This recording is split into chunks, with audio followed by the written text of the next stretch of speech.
Hello, ladies and gentlemen, and welcome to Focus on Liberia. My name is Dennis Jad, and we are broadcasting from Atlanta, Georgia. We want to welcome all our viewers from across the globe. This is Focus on Liberia, our first special broadcast in 2021. My guest is Professor K. Moses Nawe. Prof. Welcome to Focus on Liberia and Happy New Year. Thank you, DJ. It's my pleasure to be here, and thank you all for the good work you all are doing.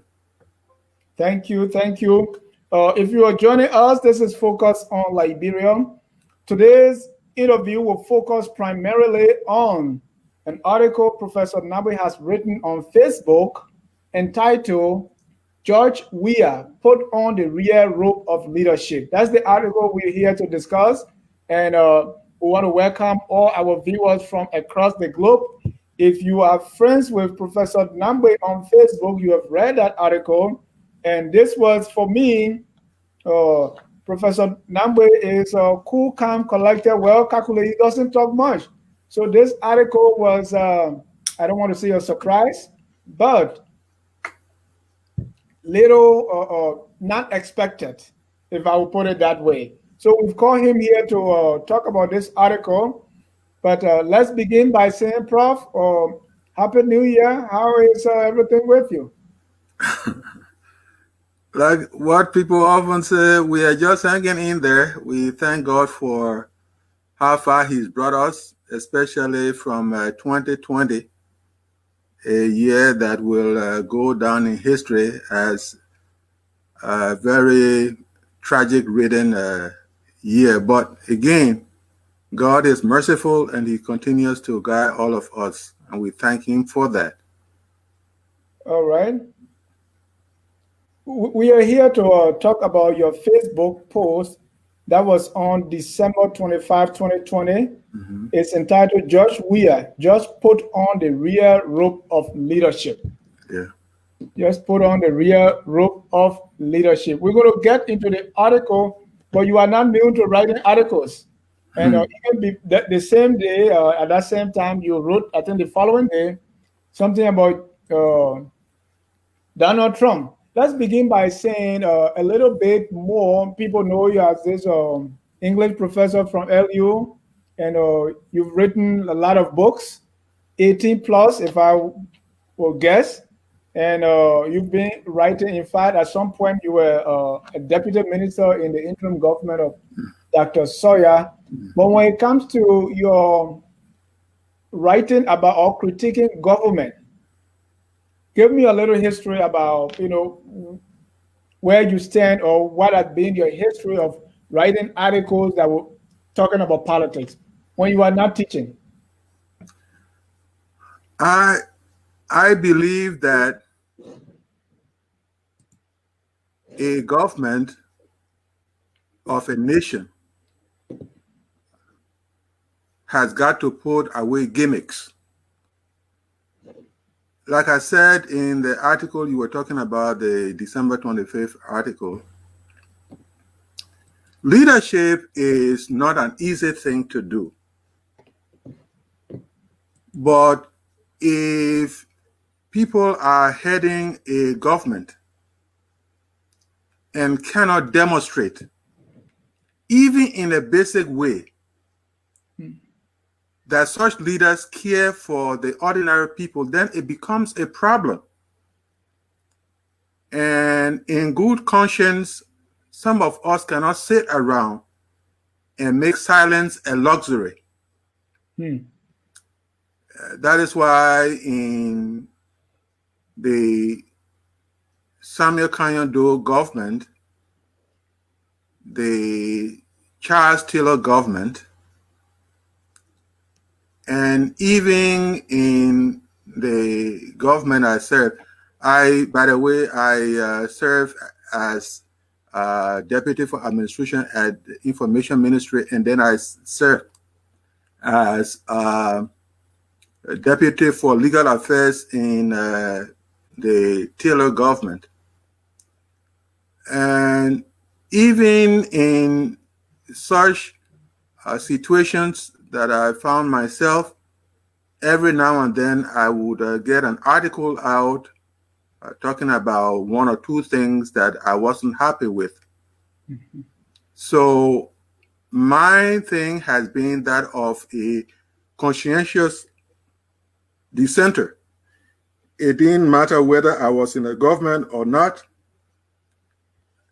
I think if you talk too much, whatever you say sometimes doesn't mean anything. But if you are calculative, Yeah.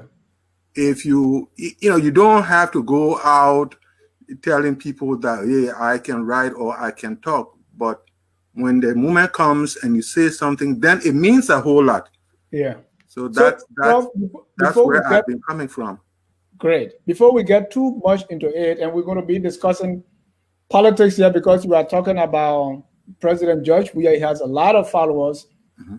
What is your political leaning before and now, so that we know where you're coming from? I've been independent in my thinking. I have not been able to fully subscribe to a party. See, that's me. I have not been able to fully subscribe to a party, but being in the middle whenever there was a time to make a point. But even if I became member of a party, well, probably people would not like me for that because I will be able to. Integrity is very much important. Integrity is very much important. And if you don't have integrity, there's nothing to fall back on. Whenever you say something, you must live in such a way that when you say something, people will tune up their ears to you. Yeah. That's been my mantra. And you've written this Facebook post on December 25. It says, George Weah just put on the real robe of leadership. Mhm. So let's start with the definition of term. You're a teacher, and so that's why you will teach me. Yeah. You will start with what Yeah. is this real robe of leadership? Yeah. The thing about it is, a leader has to be calculative enough in terms of making sure that what he says and what he does, those things are measures that people have to look at. I think George has not been doing right in terms of, a kind of wearing the robe, that kind of dignity, that kind of integrity. People will say, "Oh, well, what happened? The man can't dance to more music now. The person can't." In the midst of what is going on in our country, people have to be real in terms of looking at what is happening and be able to demonstrate both in private and in public their own concerns about what people are going through. Let's face it, nobody elected George Weah to be a musician. Yeah. Nobody elected him to be a public dancer. Even if you are tempted to do those things, there has to be something to pull you back. That's what I'm saying. There has to be something to pull you back. This is serious business. Right. So that real robe of leadership, if you would describe that in a sentence, what does that look like? It means get serious. What prompted you to write this? What You've been prompted me quiet to for a write long. that? You've been quiet for a long on this Weah government. Why now? Come again? You I said? said you've been quiet for a long. I mean, I've not seen such direct article on the Weah government from you. Yeah. It's been 3 years now. Why this time? The apparent jollity is too much. The apparent jollity, Jollity, the apparent happy-go-lucky type of thing is getting too much, especially with this string of get in the studio, liar man, happy birthday. Like I said, people will say, "But wait a minute, the man can't dance small now." No, but this is not time for that. That whatever your public posture, should be able to let people know that these things are getting to this man, and you can see it in his countenance and all that kind of thing. You can see that in whatever he says and whatever he does in the public. Those things are very much important. For some of us are like you in the communication business. What you say out there, how you act out there, those are very much, these are not play times. You see, and looking, I've watched him throughout the years, especially when one of the things I said in the article is that, we've watched him, and quietly, especially when there was presumed cheating of him. Yeah, and we'll come in the article. I want to put it on the board for even people to see it. Oh, okay. But yeah, let's lay some groundworks here. Yes. We can deny, our relationship. Okay, where we come from. Yeah. I come from Sino, and this Weah government, they call it Southeastern government. Yes. You are Southeastern. Uh-huh. And as I learned, you come from even the same town as Judge Weah. Yes. So let's get that clarity. Why is it important that you speak out now? Is it because when trouble comes, they're coming for you too, or what is it that is driving this? Well, when something happens, there are so many facets to that situation. There are so many facets to the condition. When Doe Akran became president, there are many crowns that didn't taste anything of that guy's money. There are many people who didn't taste of that person's glory. But because he came from that, there was that kind of pride. Through him, people could express themselves. And so by association, many lost their lives in the demise of Doe. So yes, you can call that a facet of why I had to say that. But deep down in my own conscience, whether I'm from Grand Cru, I'm not from Grand Cru, and whatever, deep down in my conscience, as I said earlier, I just don't like people not taking certain things serious. And I think he is getting to that point, and whether it gets to him there or not, there are people who are going to relay that message to him if they respect him, if they think good of him to be able to make a difference. Yeah. Sometimes we do certain things and we think we are doing great, but there has to be a way of getting others to know that, hey, what this gentleman is doing is not great, and he has to turn a new leaf. And that's where I'm coming from, both from a matter of conscience and from a matter of love for country and all that, and love for humanity. Ladies and gentlemen, if you are just joining us, this is Focus on Liberia. We are in discussion with Professor K. Moses Nagbe. He has written a post entitled Judge Weah Just Put on the Real Robe of Leadership. And in the background, we're going to put this article on the screen so that others who have not had the opportunity to read it to just glance at it and see what really you're talking about here. Because when you started the article, you mentioned three things that caught my attention: insults, the politics of Donald Trump, and the politics of Judge Weah. What's the connection there? What are you trying to convey in that first paragraph? The insults are sometimes not even vocal. Insults can be in people's actions. To be insensitive is part of an insult. See what happened, for instance, when you had a slew of murders in the country there. Okay.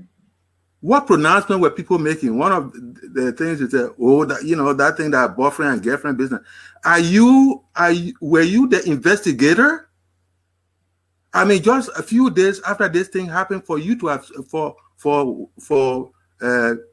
Mr. Weah to have said that didn't augur well for me, and I'm sure for many other people.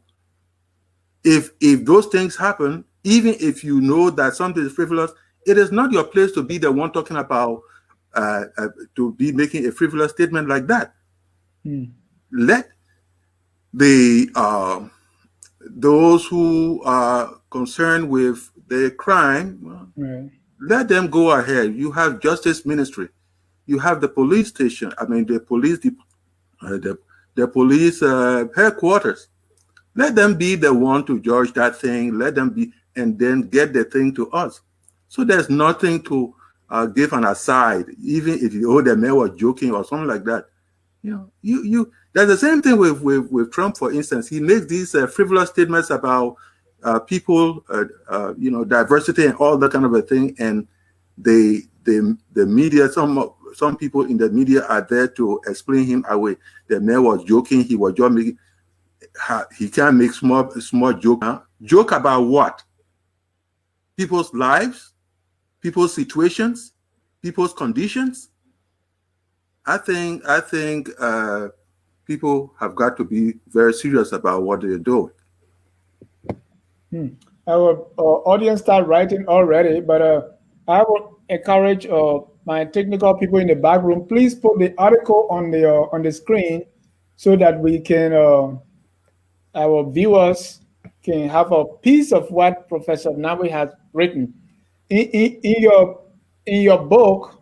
In this article, and we can't put that on the screen right now, but in this, you started this article by referencing a book that you wrote, which, according to you, gave relevance to the Weah presidency. Yeah. And this book is called Scum of the Earth. Mm-hmm.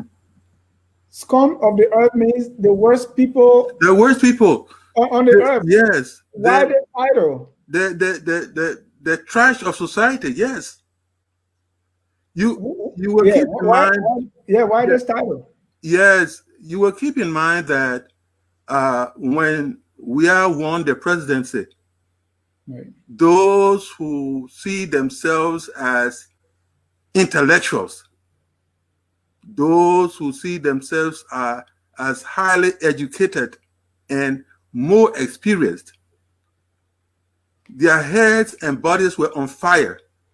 How dare the grown-up people and all those people, how dare they will bring on the stage of the presidency George Weah, who was nobody but a full baller. What kind of business is that? Bringing all kind of people in the place that when we were supposed to be the ones to be there. So it is within the context of that I gave the statement for those highly educated, highly experienced and all that. They saw all other people as being trashed. And for me, that says something. And once the integrity of democracy through the ballot was established, those who were trashed decided to strike. Yeah. And strike bloodlessly by electing someone who they thought was their own, someone who was often in their corner, and all other people who were the so-called good Liberians had to go to hell. And this is how you put it in the second paragraph of your essay. I want to read that because this formed the basis of the entire thing that you're talking about here. Okay. You said, I mean, this is a young man, talking about George Weah now, for whose relevance I wrote an entire book, The Scum of the Earth, where, among other things, I argued that any society that looks down upon its ordinary people will often get a rude awakening when the ordinary people, through democracy, integrity, are given the ballot. Yes, I argue for the relevance of George Weah. I even included in the book a long letter to the newly minted president of the Republic of Liberia. So in essence, you're saying George Weah at this point put on the, I argue for you, I said all these good things about you, but you are not living up to my expectation. Put on the real rope of leadership. Vindicate people who thought your time had come. Vindicate them. So in this book, and I want us for people to get this because I'm building something here. In this book, you describe, among others, 4 group of people. You said the underserved and the served. Yeah. Right? You talk about the economic tribe. Then you talk about the scum of the earth. Yeah. Describe those 4 groups in 2 minutes. Well, let's list them. The underserved actually is more like if you find out that sometimes a particular situation or condition is so intense that you can use several descriptors. Yeah. So the underserved are also the scum of the earth. Those who I also call the no good Liberians. Yeah. Hmm? And the well-served are supposed to be those who are at the upper echelon of society. And Though, yourself included Judge Weah and those who voted for him. That's what you're saying. especially those who voted for him, but he was at some point the underserved, but through the blessings of God, he was able to achieve something meaningful, something that before he became president, he was generous with. And that is probably what led a lot of people to want to put him. If this man who did not have a lot of resources comparatively, when you come to the presidency, if this person who did not have a lot of resources, if he was able to look to us or think about us, then of course, if he were made to get to a higher level in society, he will do even more. Who is this economic tribe? Which group is that? The economic tribe, consideredly, it's you, it's me, it's people holding doctorate degrees, people holding master's degrees, people in what you call the middle income bracket. Okay, people who can fend for themselves given the knowledge and skills they have. So, and those who, because they have worked in public office and other offices, have become experienced and therefore believe that there became a sense of entitlement. If I have come this far in society, if I have come this far in life, why can't blessings flow to me? Why can't God allow me to continue to kind of lord it over other people? So those happen to be part of the economic tribe, which means then that economic tribe, in the technical sense, did not mean whether I'm Vio or Crown or something of that, but we are bonded together by virtue of the class we have attained. That's what it is. So it's more of a class warfare in the sense, I'm up there, and those other people who cannot find any sustained daily bread and what have you, they are supposed to be the underserved. They are supposed to be the trash of society. And how dare they become what? They become rulers. How dare them become the next best class in society? Your book also alluded to this Congo country divide, where you show the Congo or the settler swap, as you call them in your book, as those that had it all made, and the underserved represent a bulk of the country people. Yeah. Are you giving legs to even now that same politics of Congo country continue, where some see George Weah has a representation or an embodiment of the country people, and those fighting him has been something being propelled by the elite, most of whom are from the settler swap, as you described them, and people are doing this because the Americo-Liberian settlers think that they are the only people that should rule Liberia. That's the kind of politics that sometimes come, and it can be very divisive. Well, the thing about it is that remember, before you rise into a particular statement that is profound, you've got to lay the foundation. Yeah. I am saying that the whole culture of snobbery, the whole culture of bigotry began at that foundational level of the founding of our country. Okay. But eventually it grew into something that metastasized within the context of even education.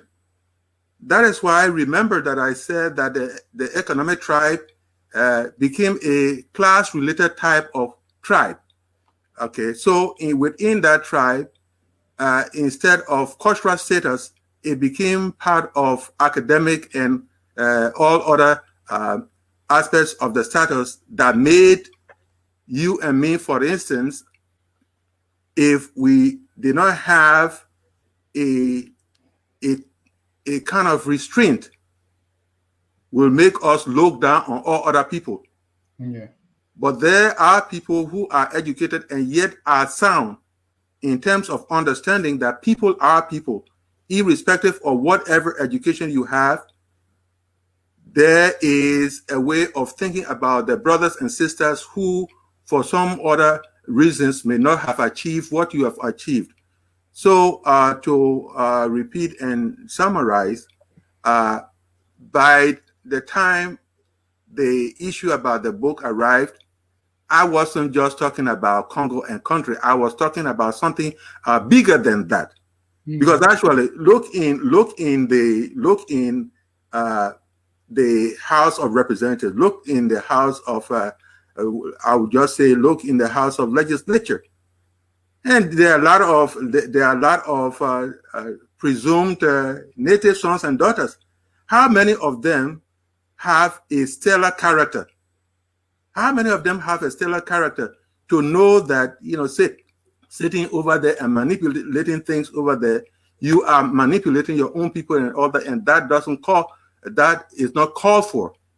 So I hope we all understand that I am, by this time, not talking about Congo and country per se. I am talking about those who, by their training and everything, have joined the so-called upper class or upper middle class, and therefore we want to look down upon other people.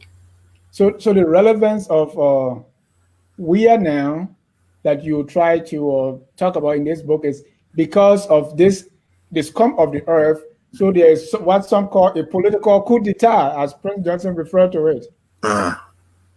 Which is that, like what now? Like the common people that have been the scum of the earth rising up and voting for one of their own.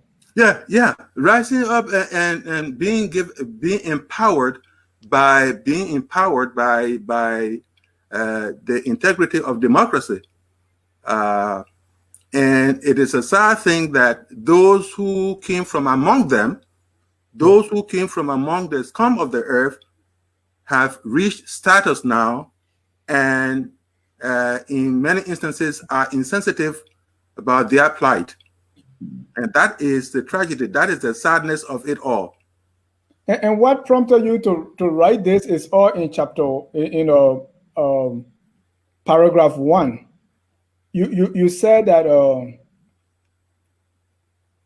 George Weah of Liberia, who in the midst of debilitating conditions in the country, sees the making of and dancing to trashy songs. Yes. Mm-hmm. Yeah. What's wrong with making songs and dancing to songs? But you are saying he's doing this in the midst of debilitating. Yeah, there are debilitating conditions in the village. Talking about the food situation, talking about the health situation, talking about all these things. If you get into art history,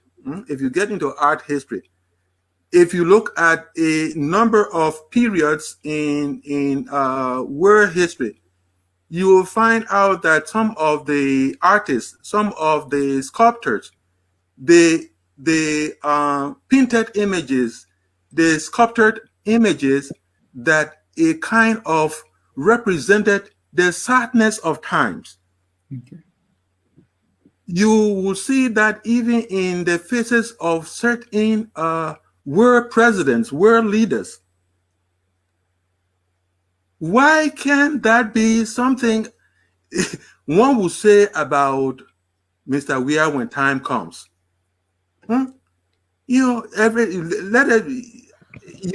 It's not to be dramatic about it, but the things you say, the way you behave and all that, I guess I'll keep repeating this theme of the way you behave, the things you say and what I will keep repeating that, because that is the set of signs of our time, and that is what I don't see that often. We quietly watch what is going on. We may be distant, but because we are concerned about life in Liberia. Because we are concerned about life as such, we try as much as possible to follow the trends. And when there is a moment, we have to say something about it. What do you mean by trashy songs? It's songs that don't have songs that don't have a deep meaning, man. It's songs that don't have deep meaning. You talk about liar, man. Talk about happy birthday songs and all that kind of a thing. Yeah, if you want to be the singer, go ahead and be the singer and leave the presidency. But Prof, people who are even in power, Bill Clinton played the saxophone. Yeah. President Trump is golfing. Yeah. Barack Obama was shooting hoops. Yeah. What's wrong with the president singing a song? That's a very good point you are making. The thing about it is that if you and I are talking here, if I got into Liberian English, would they say that only English I know? No. They will say the man playing fun with it. But if you live in a situation where there shouldn't be a capacity for that kind of fun, don't get into that kind of fun. If you talk about Bill Clinton playing saxophone, the people treat it as fun. If you talk about you people treat that as fun. In our case, the kind of life that is going on in that place, especially through all these very sad things that have been going up, that's where you will go and start beating drum. That's where you will go and start singing, getting into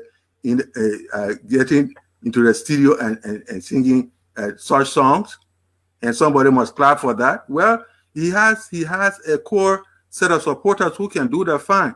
But some of us who think that he is capable, if he were not capable of doing better, he won't be over there. If he were not capable of doing better, they wouldn't have brought him aboard. So let him do that.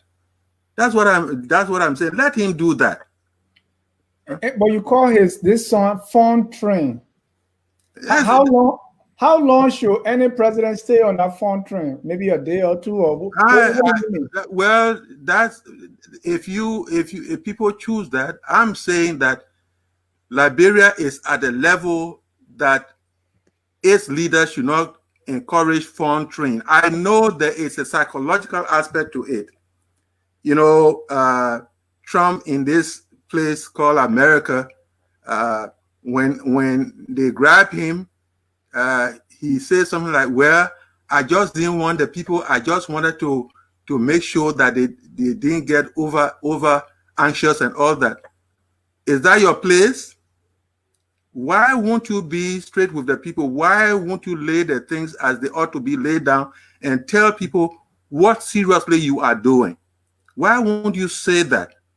Why won't you say that? So that is one of the things that is often wrong in analysis. When people begin to make unequal comparison, the case of Clinton and all those people, it's a different ball game. The situation, the context within which a Clinton will play a saxophone is not the context within which a Weah will play drums. A Weah will get to the studio and talk about Liar Man, Happy Birthday. Or play Freetown Boy in the street.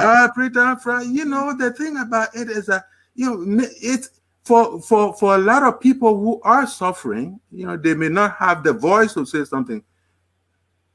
If they are suffering as they are doing, and you as leader, you go about doing such things, it's like they may doesn't take us serious. And that's part of what you saw in the just ended elections. See what happened. Why people could not get salaries and all that kind of thing. Certain things were delayed. Someone, I don't care how much money here, someone was putting people online, just giving fresh money, just like that, giving fresh money, just like that. So that people say, okay, well, this thing here, it looks like this is part of our money. So we are going to take it and vote how we feel like voting. And that is part of what the CDC saw when they got the sound beating. Here is, I think this is what I felt that this is what was paining you most. And you have to give me examples. You said Weah is leading an administration that is displaying gross insensitivities in health, in education, national security, and in building and sustaining of impactful infrastructures. Yeah. Give me some examples. Yeah, but the thing about this is, the health sector. You talk about the health sector. You talk about the number of people who are being crippled by even the basic volume of medicine in the country. Look in the rural parts of the country, even in Monrovia. How many people, when they have chronic illnesses, how many people can get the treatment that is deserving? Every, basic things, people running to Ghana. Ghana is going to be our health mecca now. Ghana is going to be our health mecca. Every time, where this man going? Oh, the man was sick. They took him to Ghana. Oh, the man was sick. And of course, I'm sure they are talking about Nigeria and all that to come into the picture. How long? When will that the 14th military hospital? Right.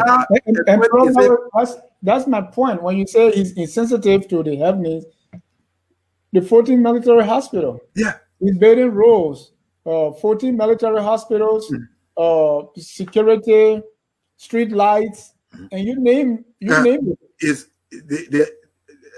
how are they now? You are describing insensitivity. For instance, the security thing came about, and what did our president say? Y'all get your own what? Video and everybody must must take security, personal security of himself and what have you. Those are not the statements people make. We asked his press secretary, said the president was saying on top of that, this is what we can do also. You see, on top of that, even to talk about on top of that, how many people can have security apparatuses in their buildings?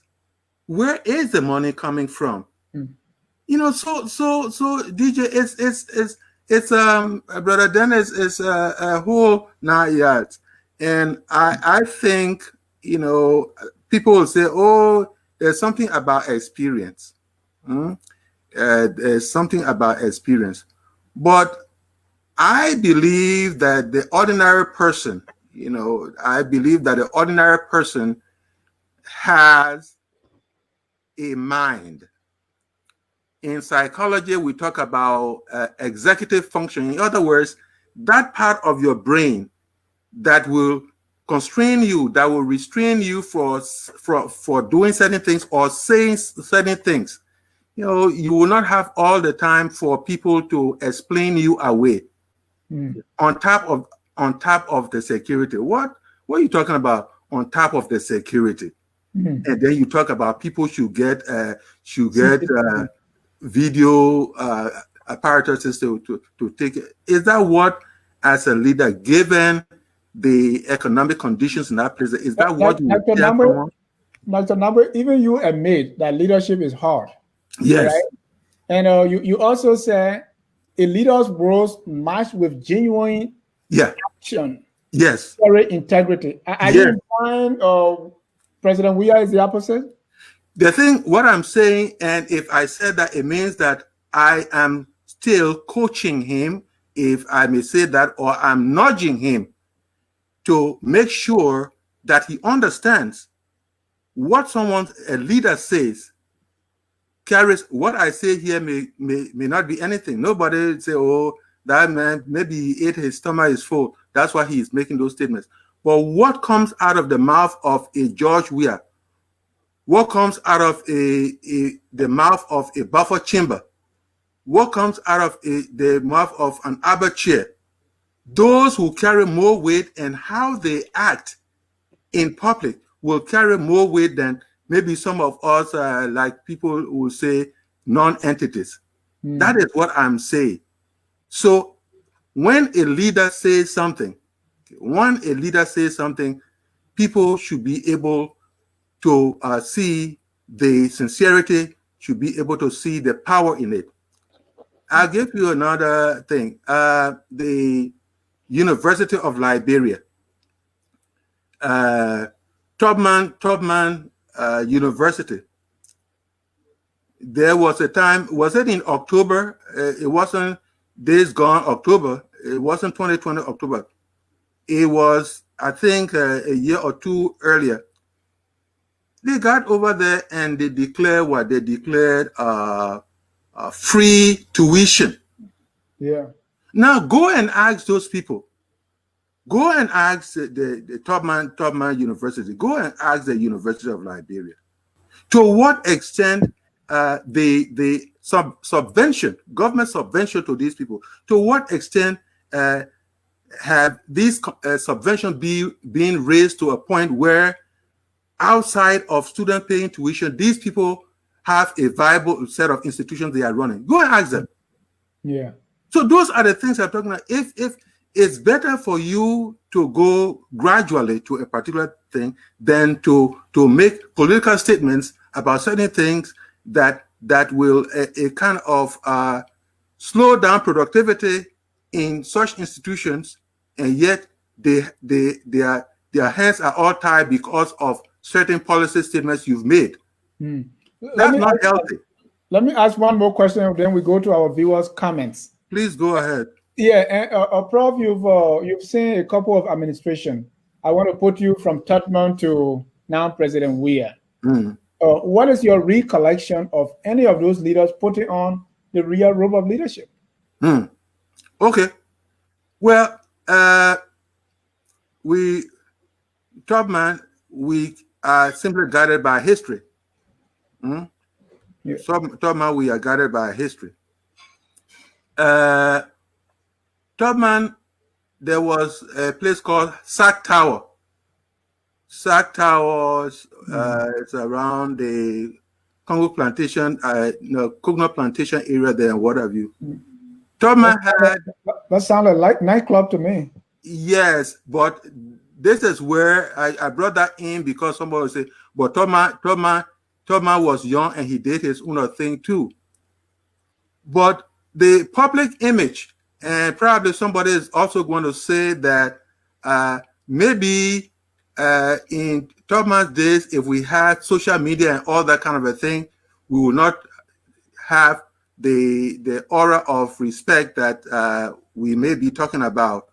But the idea is that when those people went about their public affairs and what have you, you knew that this was a president, this was a leader conducting affairs. Even the very turbot, in whose era really some of us became, little more mature adults and what have you. We saw that in the legislature, in their interaction with people and what have you, there was a certain degree of comportment. There was a certain degree of comportment that one had to follow. Someone might be able to say, well, because you are president, are you something like a pope that you shouldn't do? No. The conducting of affairs, the carrying on should have more seriousness to it. And that's what I'm talking about. Okay, thank you. We'll now go to our viewers' comments. And as we read those comments, we'll ask our folks in the back room to put them on the screen so we can read them. Sorry, we're not going to be opening our phone lines tonight, but you can please write your comments, and we're going to post those comments on the screen and read them so Prof. Nagbe can answer them. So let's start with the first one. background, if you can put that on the screen. I think the first one came from, okay, Jackie Sayer is saying, hi, Prof. Mm. And Prof, I remember Jackie asking, and Dave Jai, the erudite professor in the house, extend greetings. But there's a question here. Okay, here's the question for you, Prof. Nagbe. Yeah. Based on some of your writings, Dave Jai is writing, I can deduce that in those days, you subscribe to PALS, that's the politics and not Moja. Mm-hmm. Why and how? I'm making reference to A Day in August. I think that's a book that you wrote. Your response. You said I subscribe to past politics. No, I think that, you see, if people get to the point of narrowly reading certain things, then there is a problem. Mm-hmm. I have seen myself, if there's any need for a label, I consider myself as being a progressive. And I'm sure both PAL and Moja, and later on LPP, they subscribe to progressive things. And what are progressive things? Things that are intended to advance the welfare of the ordinary people. Mm-hmm. And if you will, one fine day label me that is what I'm interested in.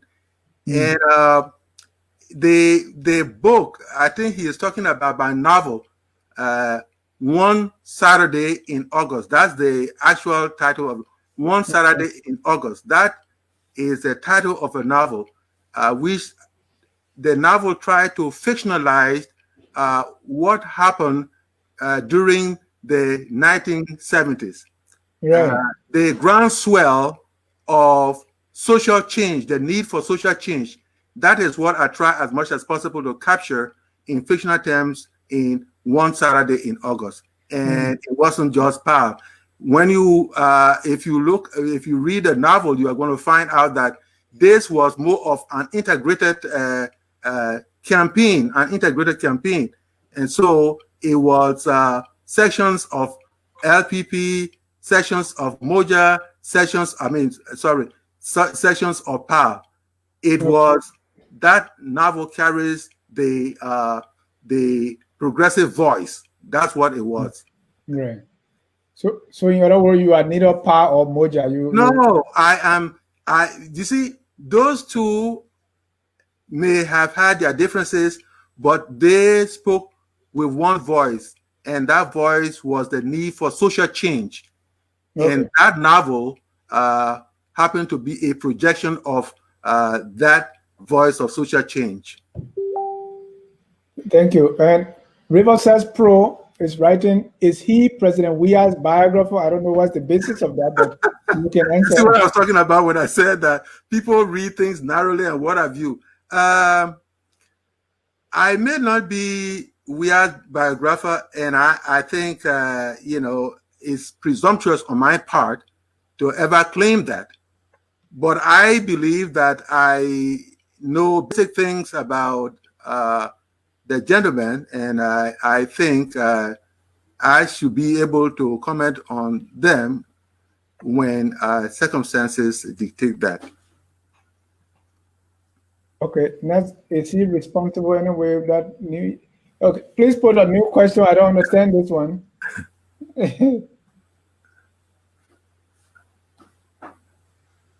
Please put a, okay, there's a question here. Okay, Jackie Sayed said, in your article about leadership, you write, but the world over, there is some mysticism about leadership, a driving mystery of power. That is what most Liberians believe, that a leader is chosen by God or a higher power. The question that we should ask is whether the person elected to lead believes that leadership is given by God. Does the leader believe in this mysticism that surrounds leadership? The surety of stability is absent. So we see Harding's tragedy of the commons play out.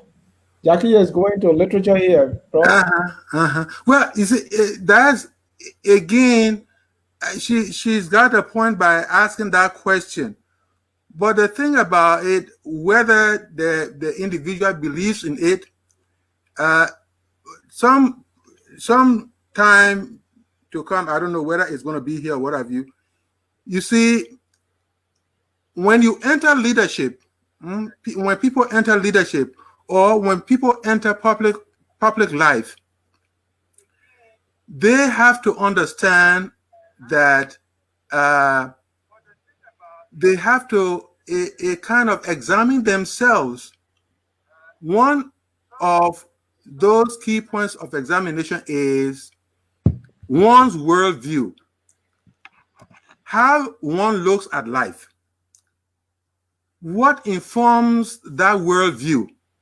Yeah. Is it the education? And what type of education is that? Is there an element of spirituality? And by spirituality, I really don't mean religion, because people can kind of manipulate religion in so many ugly ways. I'm talking about a spirituality that will recognize the personhood of every individual, so that there becomes a need for mutual respectability. It doesn't mean that I'm high, I know book, and this other person doesn't know book. When I see a person, I want to look at that person as someone like me. That person is going to die like me. That person is living like me. That person is someone who has certain anxieties and all that kind of fears and all that. I should be able to look at those and as much as possible, try as much as possible to find the resources, even if the resources are not towering. Find basic resources to make such a person's life a little comfortable. So someone who knows the worldview to espouse to, and someone who has a sense of spirituality, that person can understand the mysticism that is about leadership. Okay. Let me see the next question. Back room, put that question. I think it was from Samuel.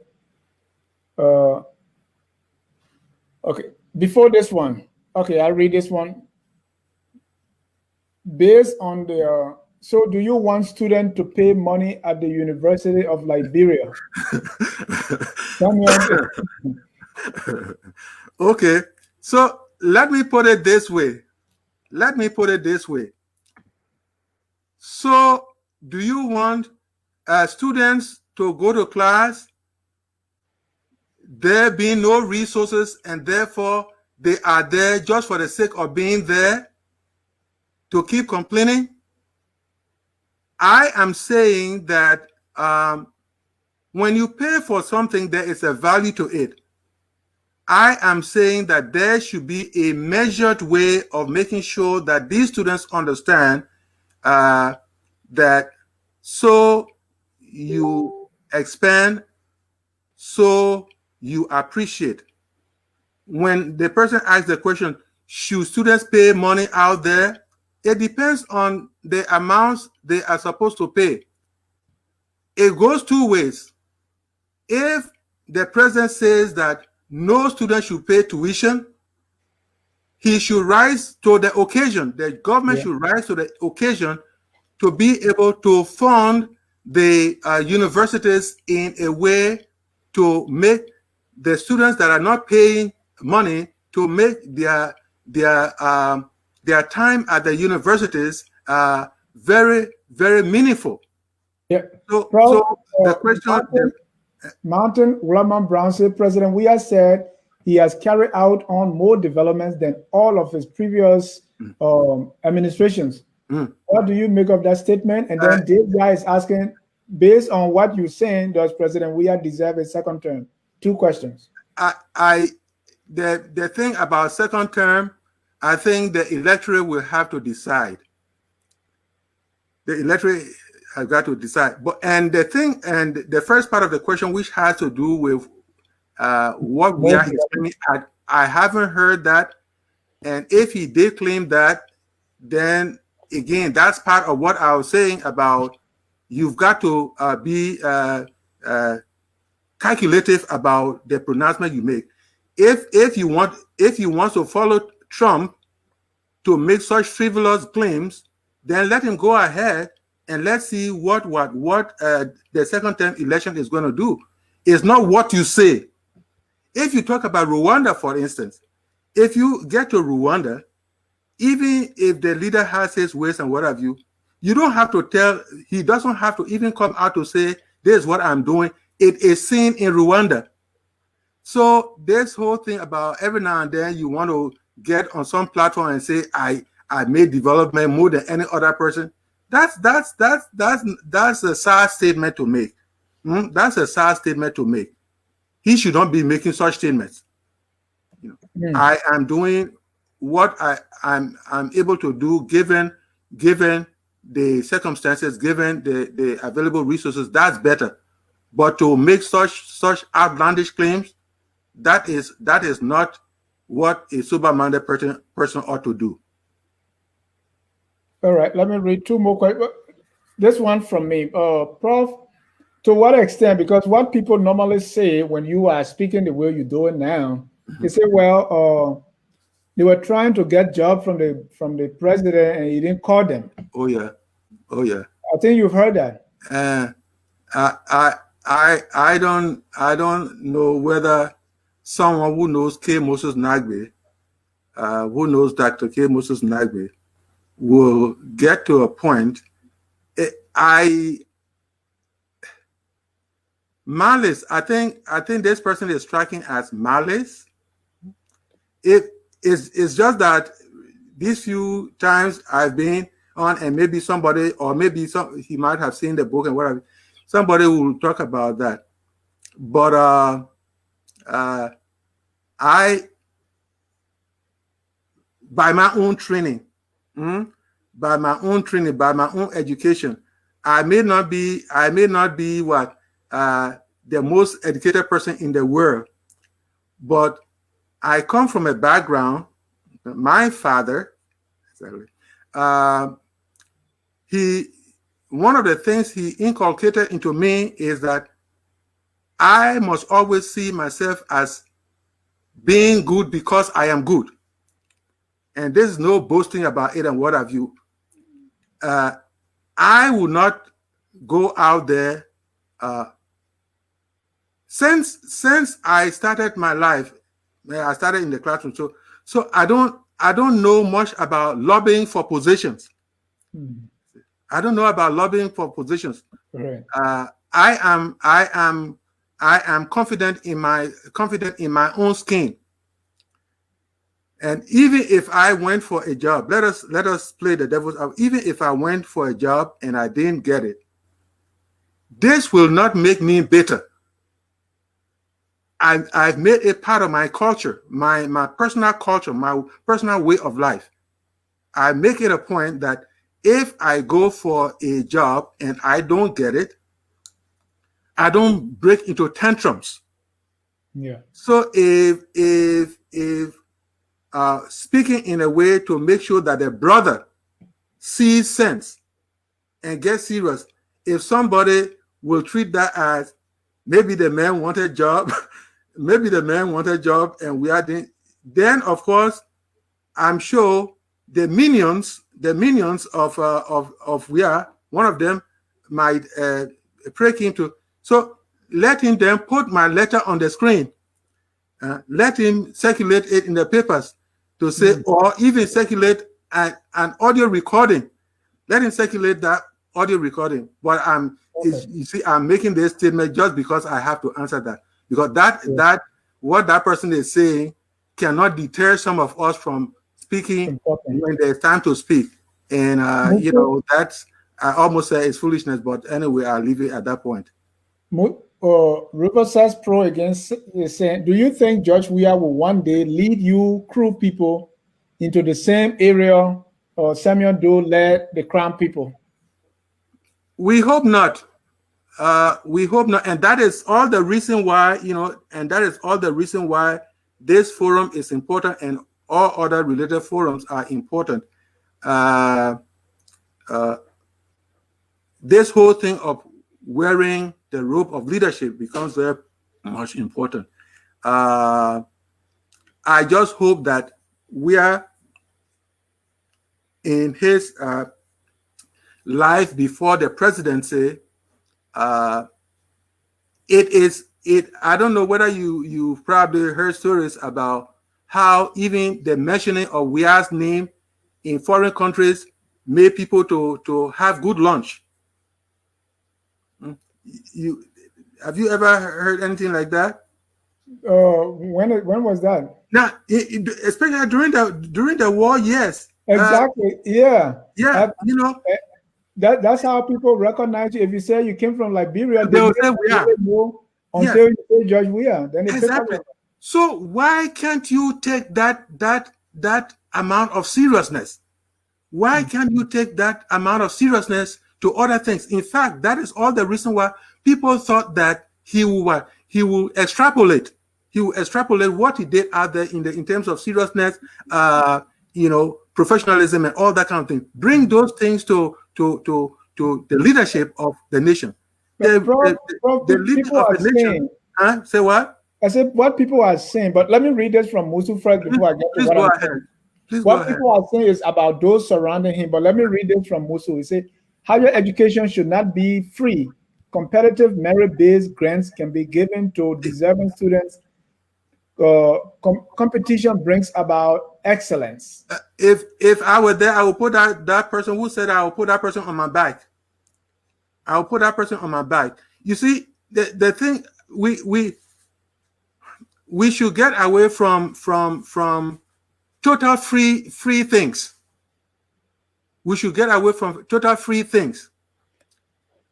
Probably we must have been doing that to encourage people, but I can assure you that a complete free college education in a country that is kind of at a rock bottom is a problem, especially so if the government cannot live up to its own bargain by what?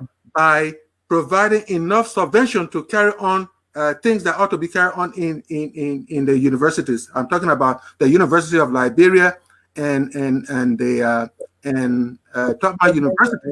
You see, if so, let me repeat my point and emphasize: if government were living up to its subvention, and to run a university is not a small thing. To run a university is not a small thing. You are talking about the plant, the plant facilities. I'm talking about the buildings. I'm talking about the machinery and all that kind of thing. You cannot just make a pronouncement of nobody paying tuition, and yet you cannot deliver to the administration. If you do that, then of course I would say that you are making mockery of education. Let me read the last comments and then we can get to our last point. Okay. President Tubman Senwolo writes, presented himself as a statesman. He cloaked himself in pomp and circumstance and never missed an opportunity to exude the power of the presidency. However, at the same time, he was working deliberately and intentionally to tear down Liberia's governance institution and to shred the constitution, thus setting the stage for the poor leadership we have seen from successive presidents. The thing about it is that every or most of the leaders is not only Tubman, and I don't say that to a kind of excuse Tubman from the excesses of his government. The presidents that we have had, just like you will find in other countries, the presidents that we have had, they have had their own excesses, and they've had their omissions and what have you. So the idea for us to say that these people did it, therefore we can do our own too. You are the successor now, and you should be able to make a difference. You know, yes, we've heard the Tubman story, we've heard the Turbo story, we've heard the Doe story. We are not saying do giant things, but we are saying do things that will demonstrate that you mean business to lead the country. Yeah. If people are a kind of suffering and you are riding on some crest of luxury and all that kind of a thing, you need to tamp that down. There's so many. You can't tell me that somebody has to tell these people that rolling in wealth or apparently ruling in wealth and others are just living by the thread and all that kind of a thing is a good thing. Nobody has to tell them that. They have come from backgrounds that were wanting in terms of living a very decent life. Now that they've come to the point, God has blessed them to get to that point. Let them be able to live modestly so that people will see what they are doing, hear what they are doing, and feel that indeed these people mean well for us. That's what I'm saying. Prof, there's always the question of those surrounding the president.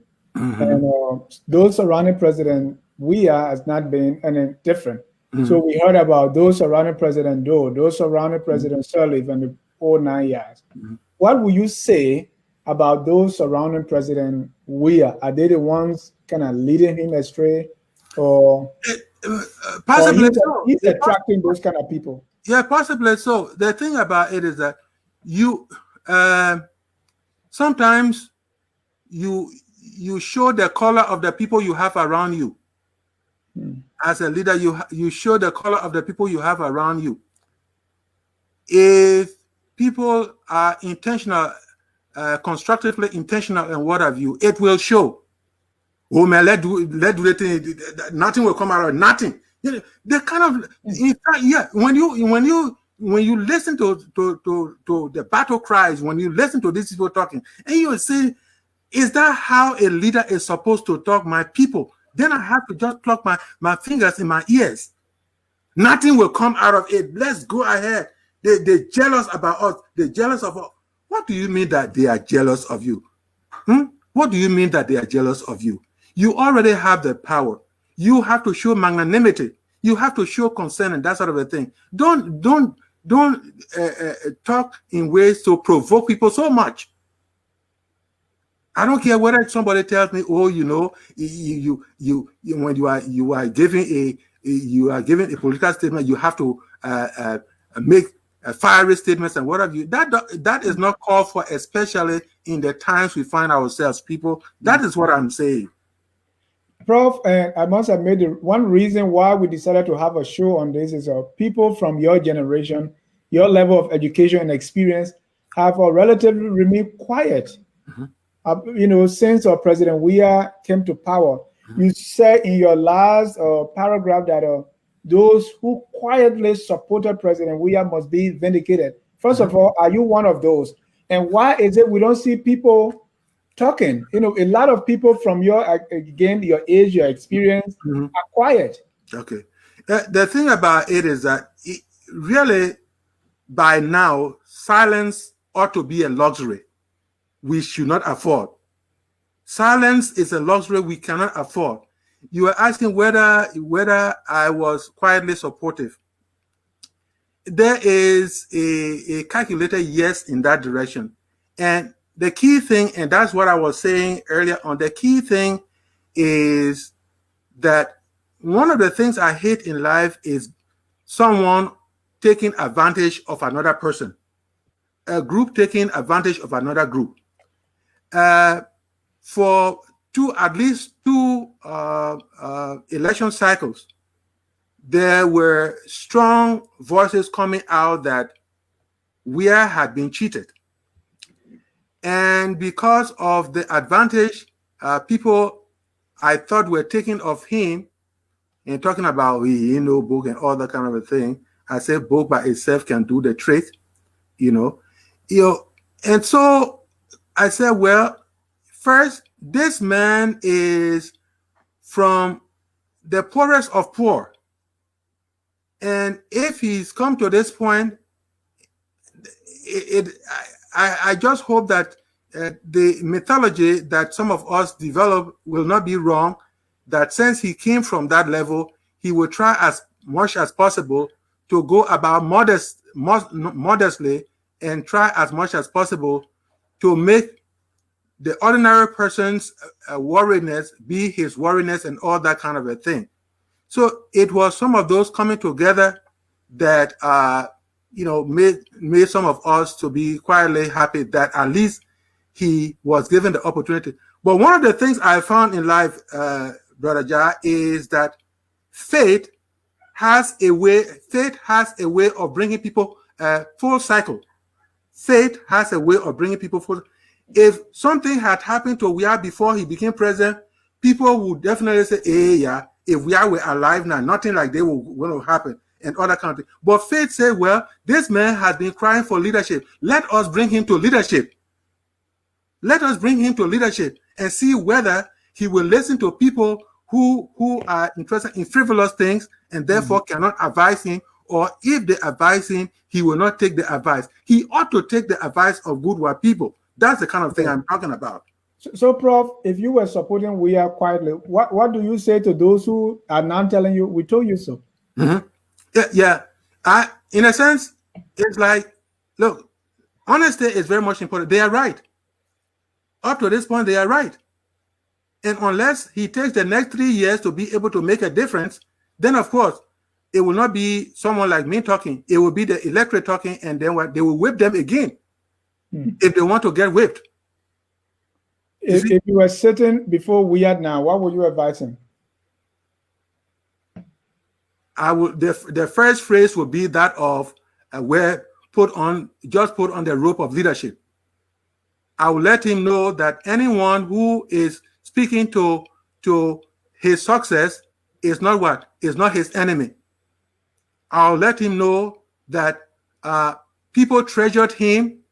He needs the thing about it, Brother Jah, is that he needs to even watch some of his earlier rally sessions. See how people will buy their own T-shirts to go to SKD. I don't know whether you don't. I'm sure you media men, you should know about that. People used to buy their own T-shirts to go wait for George Weah. Why can't he bring the spark back? If anyone is saying that thing that breathes, don't mind them, they will get over it, they are jealous, he has a problem. Yeah. Sam Waller is also saying, because I think you answered this before, but he probably didn't hear you. He said, why did it take this long for you to speak out publicly in the way you are doing now? Okay. What event, action, or inaction changed and led you to speak out? The recent trend of events. And the thing about it is that even in the Doe era, even in the Taylor era, I said that earlier, that if you every day you get in the paper and you are talking, sometimes your talk becomes frivolous. Yeah. But if a movement comes and you make a statement, if a movement comes and you say something, that thing, whether people like it or not, that thing will be meaningful. I am not given to a lot of talking every now and then, but when it reaches the needle point, then of course people will have to say. I'm not saying that to say that if there are people who want to talk every day, fine, they can talk every day. But so that needle point was the Lion Man song. Say what? Yeah, then followed by what? Followed by Happy Birthday. And I understand he was singing, he was making a song for some other person. I don't know much about that. So those things, don't get me wrong. As we draw down the curtains, what are some of the specific steps that would tell you that President Weah has put on the real rope of leadership? Okay.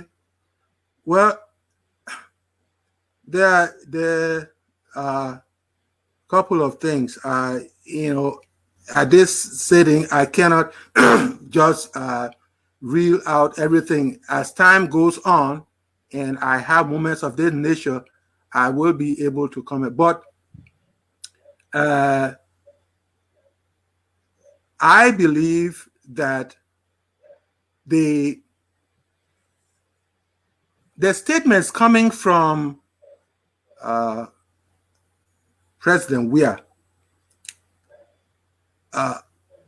if it is possible, let him get away from extemporaneous type of. If extemporaneous speaking will kind of make him say things that he has no business saying, as I said earlier, I said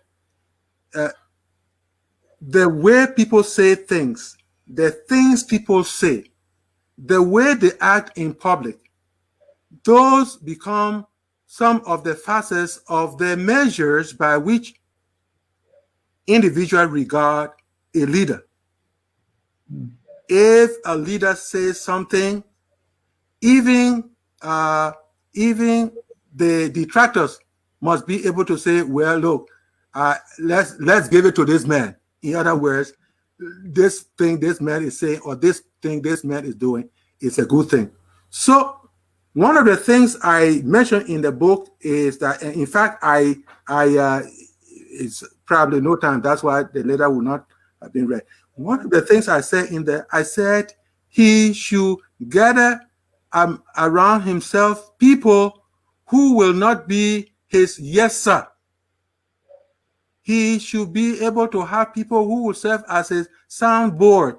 In other words, be able to a kind of analyze certain issues, certain policies that he's going to put forth. So he should have a team of thinkers. A team of thinkers. One time I listened to one of his. He said something like, "This is the young people's time. We will retire the old people." Again, he said that in public. This thing I'm saying, I don't hear them. They say I hear them from his own mouth. He went to commission some part of RIA had been constructed and all that, and he was speaking to that. And then he said, the young people are doing well. It is about time now that we retire the old people. You must never retire old people. Somebody who came in this world before you came, that person, even if he's full, he's got something to tell you. Yeah. In Liberia, there are important cool heads in that place there. Let him find it in his conscience. Let him find it in his heart to be able to have a good team of thinkers that will help, even if it is going to be once a month or twice a month. Let him interact with those people and draw some wisdom from them. Juteju Chile has said, do you think Weah is a leader? And to add to that, is it that because this is the person you saw, you wrote a book, is it power that got into him, or is this a born leader but then has been corrupted by power or people surround him? What will you say about his leadership? Look, the thing about it is that there has been a great debate in especially psychology about whether a man is impacted by nurture, in other words, the way he was born, or by what, or by the environment or what have you. And there are others, and I tend to be among those people who say that a human being is impacted by both nurture and by both nurture and environment.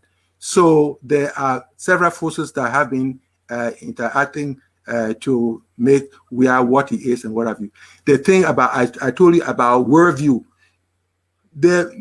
An individual must be able to identify a very important purpose in life that becomes a cornerstone of that person's worldview. And if you have a solid worldview which is impacted by education, by mere experience, and by spirituality, you should be able to make a difference. And as I said again, spirituality has nothing to do with religion and that sort of a thing. Because I know that they say either he is a spiritual man or he is a pastor now. I don't know why he's going to be a pastor again. Huh? I don't know why he's going to be a pastor again. No, we spoke to his press secretary. Say he's not a pastor. I hope so. All churches, and I hope so. Making remarks in those churches. Yeah, well, I don't know about remarks. Because the remarks often tend to be sermons, and they say we are here, we can preach sermon. Let him leave it to other people. All right, Prof. Thank you so much for the time, and we hope to have you back. I think and have more of our viewers interact with you by calling. But this time we want to draw down the curtains. Let me get your final thoughts on not just what you've written, but the way forward. Yeah. I love Liberia. And it is just to pull in my, I love Liberia. And I think I'll be foolish enough to say that I love Liberia. I love Liberia, and I want something good to come out of Liberia. I can get to respect our leaders, even though they are human beings. I'm sure they are capable of being good human beings. They should tap into the goodness of life and make a positive difference. They should tamper down insensitivity. People are hungry. People need health opportunities and facilities and what have you. People need jobs and what have you. If you cannot help, don't hurt. If you cannot help, don't hurt. Don't get into gloating language. Don't get into boastful language. Don't get into provocative language. Liberia belongs to all of us, my people. And the more we can see the need to be each other's keeper, the better things will be. And as I said before, I found it, there are pointers. And one of the pointers happens to be what occurred in this gone election. If it doesn't teach them anything, if it teaches them to be, you didn't vote for us, so we teach your lesson. Some of them have begun to make such statements. You didn't vote for us, so we teach your lesson. What kind of lesson you can teach the ordinary person? But your own disgrace. Let them stop that. Let them live meaningfully so that Liberia can make progress. Thank you so much, Professor Dr. K. Moses Nagbe.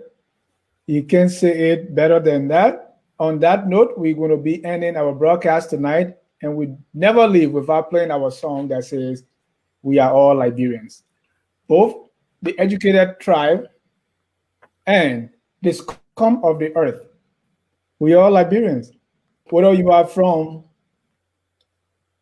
the underserved or the served, we are all Liberians. And we must all collectively as a group do everything possible to make Liberia that glorious land of liberty, because that's the only country we have. Yes.